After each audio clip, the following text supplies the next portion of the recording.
Begin by either pulling the front half of the exhaust out of the way or by removing the whole exhaust. To pull the front half down, loosen the clamp in the middle and slide it forward.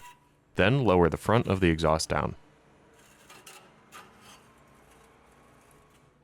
Next, remove the heat shield above the exhaust by undoing the 6 fasteners.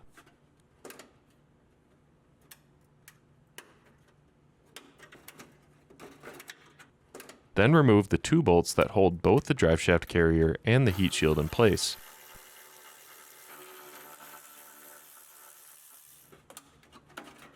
And pull the heat shield out. You will now have access to the driveshaft carrier. Start by making 2 cuts to the bottom of the carrier.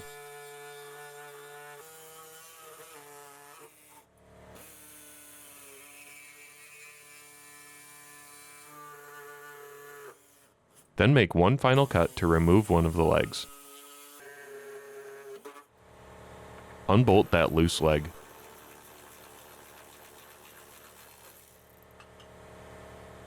Using a razor blade, cut the rubber tabs holding the frame to the bearing.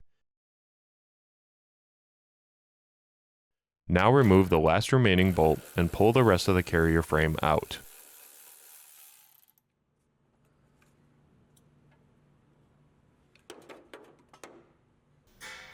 Cut the excess rubber tabs, including the lower triangular ones, to create a lower, more uniform bearing surface, but keep the base layer of rubber intact.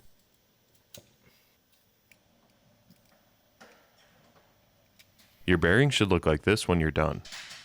Now you can attach the new carrier. Take the top half with the bushing in it and slide it over top of the bearing with the text facing the front of the vehicle. Then bring the bottom half up to meet it and connect the two together using the provided Allen bolts. As you tighten the bolts, switch back and forth from left to right so the bolts don't bind in the holes. A small gap may form between the 2 bushings. This is normal. Next, attach the feet to each side of the carrier using the smaller provided Allen bolts. To mount it to the car, take one bolt, put a fender washer on it, an isolation damper facing up, slide it up into the forward hole of the foot, bring another isolation damper down from the top, and place your small washer on the very top. For the rear bolt, you'll skip the fender washer for now. So bolt, isolation damper, up through the rearward hole, another isolation damper, and the small washer.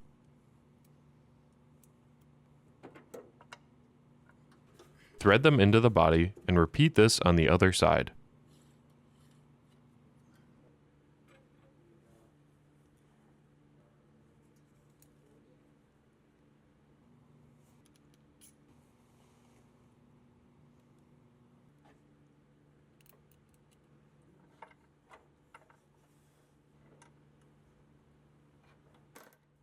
Snug the bolts up, but don't torque them yet.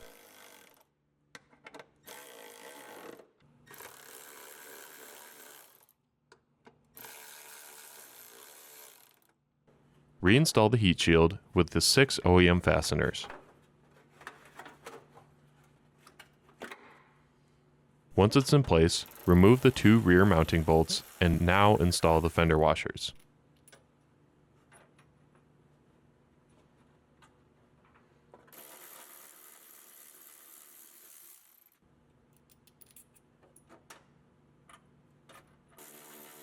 Tighten the 4 bolts and reinstall your exhaust, then your installation is complete.